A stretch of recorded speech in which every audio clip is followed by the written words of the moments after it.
So tonight, we have two amazing headliners, and to kick it off, I want to introduce Afua Ansong.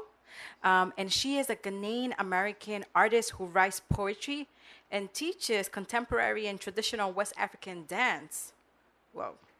She is currently working on several projects about the migration of humans and birds. Her work can be seen or is forthcoming in the Seventh Wave, Main Review, Vinyl, and other magazines. Again, give it up for Afua.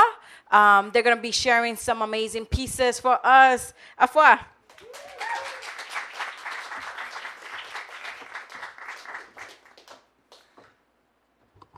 I feel like I'm never ready for a reading. That's cool.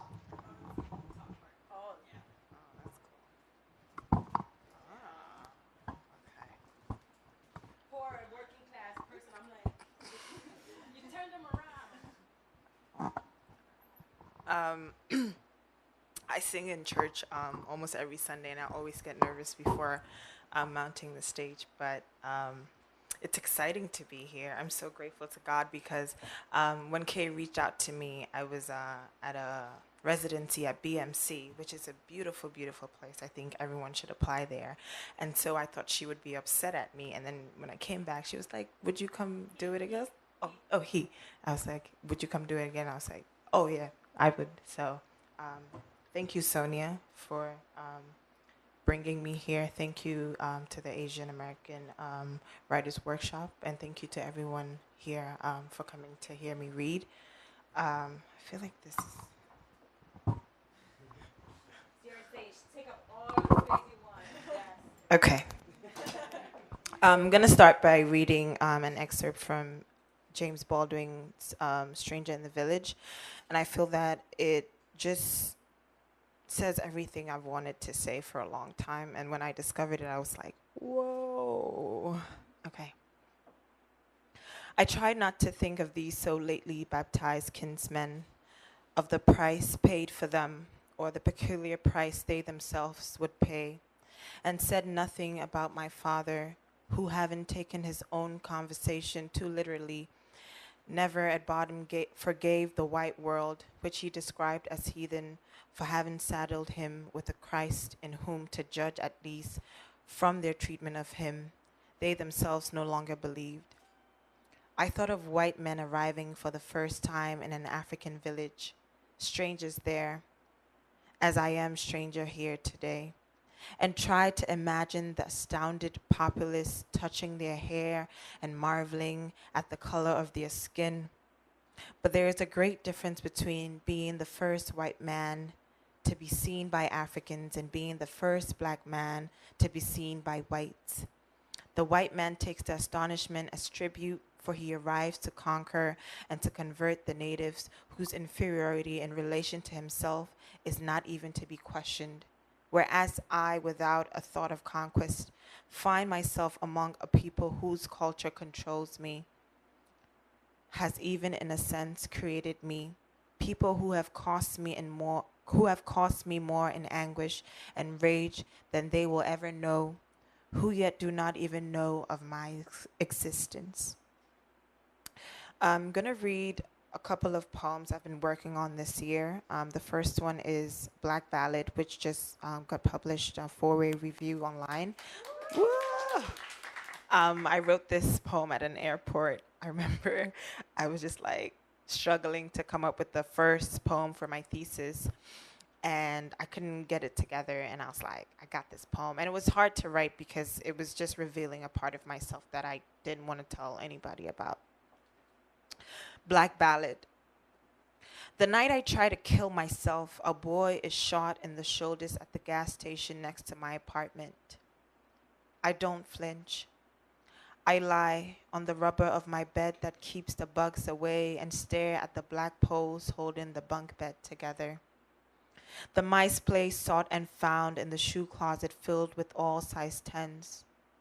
What miracle can I conjure tonight? I sleep till dawn, and the spirit that wants me gone slaps my eyes to rise. Through the kitchen window, the dark clouds are yoked with life. I know the sharp knives in my home. but draw the thin butter knife because I don't want a mess for my mother to clean. I don't want her to weep as she dips a rag in Clorox and stains the floor to reverse its memory. My burial must be neat. I trace the peak of the blade across my linea negra on my stomach, the one to appear only when I am pregnant. I am yet to meet a man.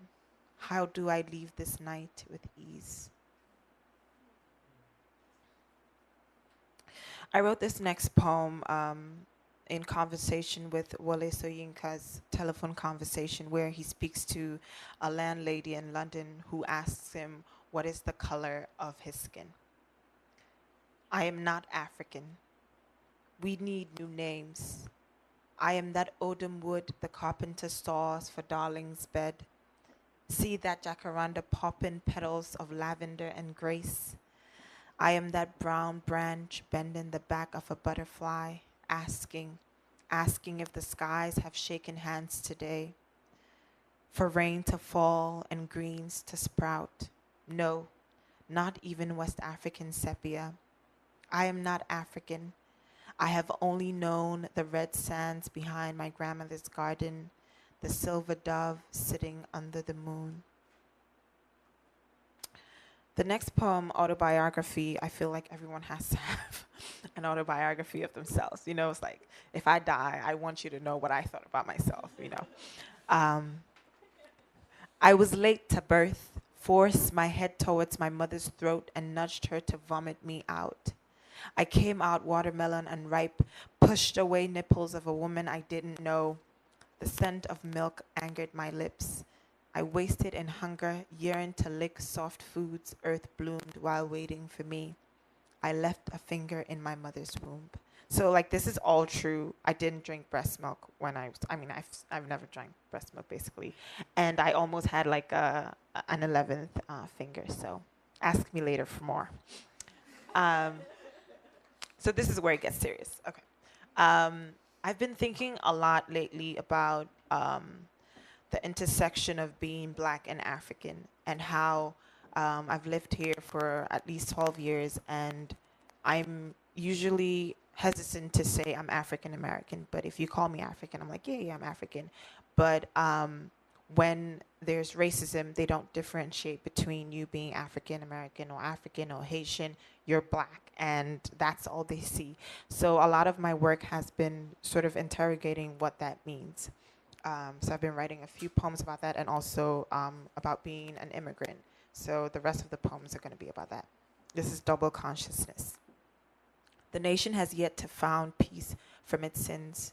The freedom has not yet found in freedom his promised land. The freed man has not yet found in freedom his promised land. This is by W.E. Du Bois. I earned the word Black after I called the boy who yanked my mother's gold necklace off her neck nigger. I describe the scene to a peer who scolds me with a speech on racism and self-hate. The intensity of my rage frightens me. Enough words that turned into fiery darts towards the whole race. One greedy or needy boy had done this, and I must have thought I could escape an injury to the self on this easy journey to revenge. I am ashamed. I don't defend this race well. The banter of soft Peruvian or Brazilian tracks that can never be mine, the punishment of screams and flat twists I offer to pacify these coils, the illegal gap-toothed rock I sit on to contemplate after a hike, why a Black albino character in my story survives when all the dark-skinned girls drown. This is Essay Retreat. Write about an interesting article of clothing in your closet. Francisco sticks pen to loose leaf. When I ask him to focus, he says, I can't answer that question. I don't have a closet.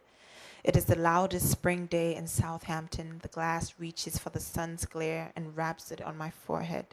You have a wall, I argue. It has pictures of his family he left in Colombia. His second language, I tell him. Write about what hurts the most, about leaving a place you cannot return to. Joseph draws landscapes, describes it as rhetorical realities. He is not a twin. Reina, who lives under the same roof, is in this class too. She interprets him, Erica, all the way to the border, all the way to deportation, left soccer balls with her best friend. They are pillows. They will dream of her when they retire their goals. Erica, who lost a boy who said he would wait. Erica, who has America but nothing else. Rebecca is Portuguese. See how this quest to travel keeps us in cages.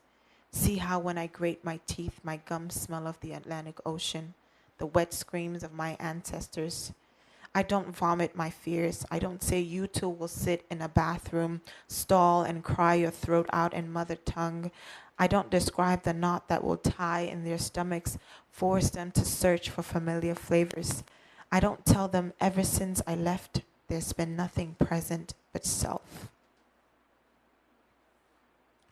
Born again. So this poem is sort of rethinking about if I wasn't born, basically. Born again. I am born twice. First in retrospect and second into the arms of defiance. Mother's blood soils a dirty Accra hospital. I don't delay in her womb drinking the strength of her abdomen. Father returns from London and stays, watches me grow into a full tree of Kwo girl. I don't grow pimples that etch holes into my face. It rains every day and the smoke from the rain cools the air. Mother returns from London with a black suitcase full of pounds. Mother stays. I beg you, mother, please stay. Don't complicate this myth of some one parent leaving to bring gold home. I don't discover that pickling anything is like exchanging sweet for salty. We delight in the dirty dust of Accra. I grow with the sidelines of my grandmother's wild peppers. Father still loses his job. Mother sells bottles, and I sell my body to a minister in some office with piles of citizens' papers on his desk, which he hasn't looked at for 3 months. I am ashamed, but it pays for my school fees and a trip to the market. I believe in something, but it is not God. It is shaped like the curves of my ears and whistles like rust, like the sound of coins falling into a plastic jar. It begins here. Poetry doesn't save me. But how can this be? But how can this be? The last few poems I worked on at Blue Mountain, and it was such a blessing because I'm really telling you guys need to apply for Blue Mountain. All you do is eat, sleep, and write. Like, I'm not even joking. You don't do anything. You just eat, sleep, and write. And that's like, for a month, such a blessing for writers. So please, please do. I worked on a chapbook called American Mercy, and I was trying to insert the word illegal into each of the poems to think of the ways in which people are identified or marked as illegal and what that means to be American and to be illegal. American Mercy. These borders crossed me, land of my own, and now owner of nobody's land. Illegal lines of regulations are drawn on my grandmother's face each time I ask her how many children her husband had and how many slaves have these American grounds birthed, the ones that belonged, the ones whose babies suckled and nested on nipples bright as a whip on already broken skins, these borders who know that land is for sucking blood and water is for carrying home the weak. And how many times should I ask the trees that inhale the longing of my generation, these ones alive in dearth? I find myself in a shell of heating coal, and often I turn into ash, or I am fire keeping vapor in a lake's mouth. What was Adam's first language, and what did bird sound like on his tongue? Not the word bird itself as it is in English, and I suppose that Adam spoke a dialect of the Most High, but I am intrigued to know the origins of naming things, and after what and how a name for each animal in all the regions of the earth understand who they are, and how the power to name things means ownership. Again, thank you to everyone. One last poem, sorry. On Blue Mountain Lake, a loon settles with his family, leaving no room for others, his kind, that need rest. I am told one loon per lake. It seems all the water is not enough to wash his back. It is happy scaring the world with open wings that lash the waters and turn waves into an angry or beautiful unrest. The guide says the water is about 9 meters deep, which is about 29 feet, of which I know I will drown, not for lack of my arms to move back and forth, but because I often let fear take the best part of my existence. How I got into this canoe without alarming the loon surprises me. The waters have stilled and the canoe play a soothing melody. The rocks have aged into comfort, the trees have withered, and their barks hold imprints of hands that seek to discover. Up on Castle Rock, the monarchs with paper wings float through the air. They take deep breaths of risk, observing a view they say a loon would die for. Thank you.